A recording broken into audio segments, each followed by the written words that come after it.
with Snapshot and later the Western Flyers, we gigged every night and it was an incredible life experience.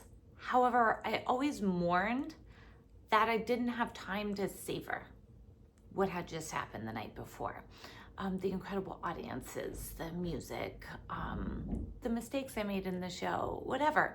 So I'm making this video for you because we all have this mourning after we leave a music camp or a jam session or, you know, a big gig that we worked really hard for. And so I have this little ritual I like to do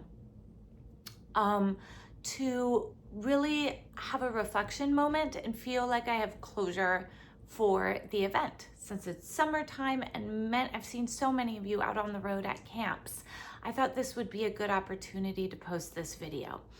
So within 1 to 2 days after the event, you know, maybe different for each one of you, I like to sit down and reflect. If you're a journaler, go ahead and grab your journal and you can write this down.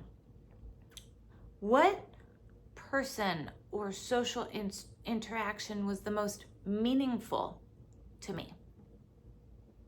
I like to sit and reflect on those nice, pleasant moments that happened that maybe you wouldn't even tell anyone about, but they meant something to you. What musical moment was the pinnacle for me? Notice how I'm leading with the positive, which is not what our brain is doing afterwards. So we'll talk about that in a second. What musical moment was the pinnacle? It could be a moment where I felt like I played the best.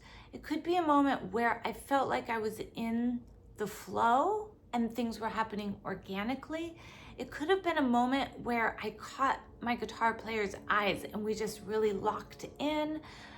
Or it could have been a moment where I felt most connected to my instrument. So thinking about what musical moment was the pinnacle for you.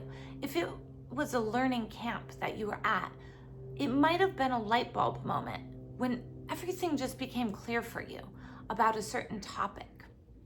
That's a really important reflection point. It's something to sit in and enjoy. Now, here's the landing point.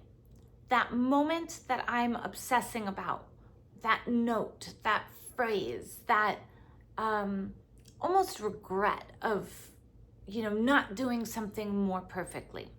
This is going to be really the point that is the edge. This is the data point that gives me the information on what I want to work on. Or maybe it just tells me, you know what, that was a fluke. We're going to choose in this moment to let that go. It may be something that I put into my practice. And what I'm going to do with this reflection moment, and what is so important for you to do, is to let it be your edge rather than your obsession point. So you're going to choose whether it's something that happens often. Is it a tripping point for you? Or is it counting in a song that the band comes in at a different time than your count, and maybe you need to work on your count. It could be a deeper thing that you can put into your practice, or it could have just been a fluke of the moment. And so this is your edge. This is your moment to go, okay, what am I going to do with this data point? Am I going to gently and gracefully put it into my practices so it's something I improve on, or am I going to let it go? And then in closing, I just like to kind of sit and reflect on the whole event from start to finish. I think this comes from the sentimental thoughts of not getting to live near all of the players who I love playing with and spending time with them, both socially and musically, and just the importance of really sitting in those moments that are meaningful to us as musicians through the connections that we get to make at all of these wonderful events that we go to, watch, and participate in. So I hope that this exercise helps you either journal or reflect and move through that mourning after your big event.